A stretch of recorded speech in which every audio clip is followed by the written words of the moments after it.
Kabajamoo fi jaallatamoo barattoota koo qaalii bakka jirtanitti nageenyi koo isin haa qaqqabu. Akkam jirtan nagaa keessanii?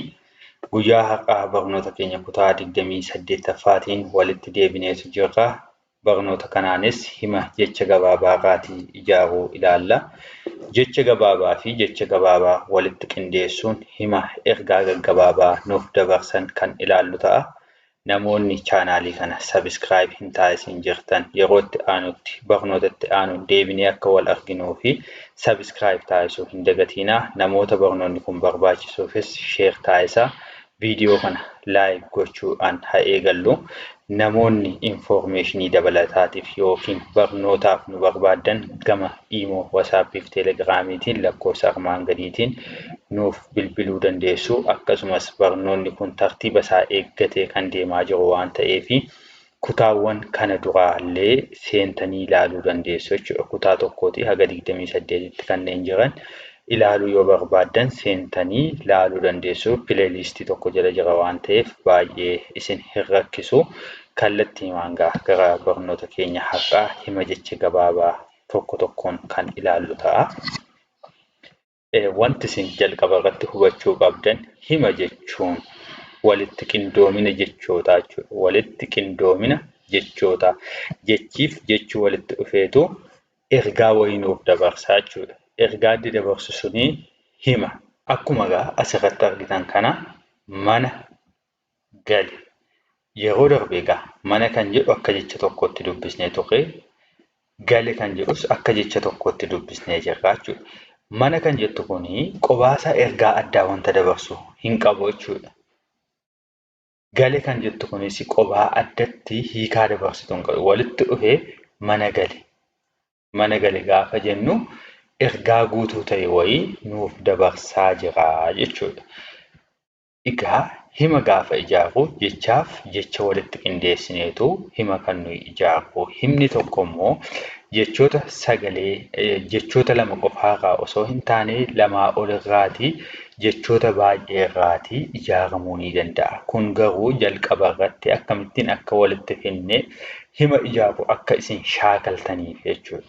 Haala kanaatiin jechoota walitti fiddanii hima ergaa guutuu dabarsu tokko uumuu ni dandeessu jechuudha.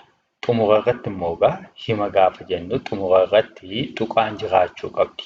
Tuqaan jiraachuu qabdi. Himni suni xumuramuu isaa kan nuyi ittiin beeknu tuqaadhaan. Dhimma kana sirna tuqaalee afaan Oromoo keessatti bal'inaan gara fuulduraatti kan ilaallu ta'a. Ammaaf garuu tuqaan hima tokko xumursiisuudhaaf kan isheen nu fayyaddu jechuudha. Ishee kana yaada ishee haala kanaan naaf qabbaan isiniin jedha. Kallattiimaan jara kana waliin dubbisuu shaakalaa adeemu. Mana gali, mana gali, mana gali. Buna dhugi, buna dhugi. Laga dhaqe, laga dhaqe. Muka mure, muka mure. Buna cire, buna cire, buna cire. Quba qaba, quba qaba.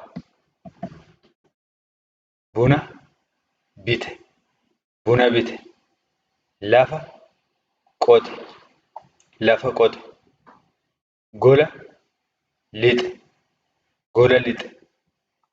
Mana bahe, mana bahe, mana bahe. Ala bule, ala bule, ala bule. Mana hare, mana hare. Haqa qaba, haqa qaba, haqa qaba. Nuti nama, nuti nama, nuti nama. Ani bahe, ani bahe. Nuyi baane, nuyi baane, nuyi baane. Nama lole, nama lole, nama lole. Natu hime, natu hime. Soba bare, soba bare, soba bare. Lafa gube, lafa gube. Buna fide, buna fide, buna fide. Boca qaba, boca qaba. Buna tume, buna tume, buna tume.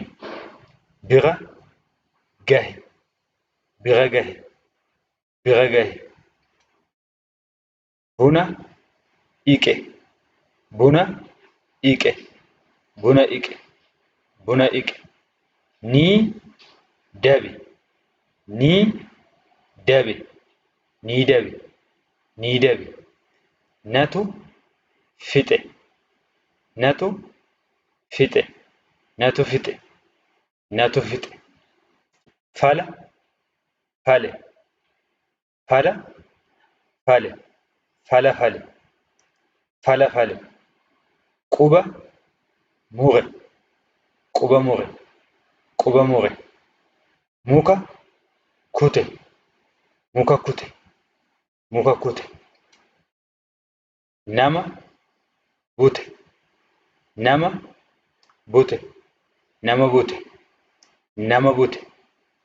Lafa ahe, lafa ahe, lafa ahe, lafa ahe. Nama sobe, nama sobe, nama sobe, nama sobe. Saba hate, saba hate, saba hate, saba hate. Mana gafe, mana gafe, mana gafe, mana gafe. Muka kore, muka kore, muka kore, muka kore. Asitti immoo himni kuni jecha sadiirraati kan inni ijaaramee jiru jechuudha. Jechoota sadiirraas hima ijaaruu ni dandeenya. Isaa olirraas ijaaruu ni dandeenya.